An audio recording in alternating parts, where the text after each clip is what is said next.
The U.S. Commerce Department has found that China has been subsidizing companies in Cambodia, Malaysia, Thailand, and Vietnam to enable them to dump solar equipment on the U.S. market, thus hurting domestic manufacturers such as First Solar.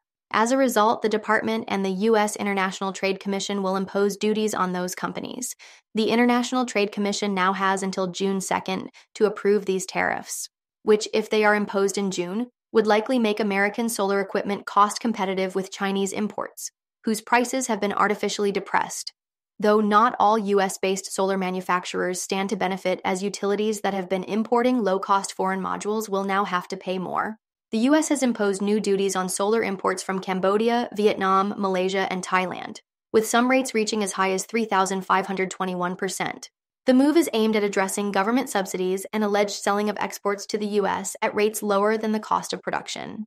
While the duties will benefit domestic manufacturers, they may also adversely impact renewable power developers that have relied on inexpensive foreign supplies. For more on tariffs and renewable energy, as well as companies like First Solar, follow Ascencore. Thanks for watching and have a nice day.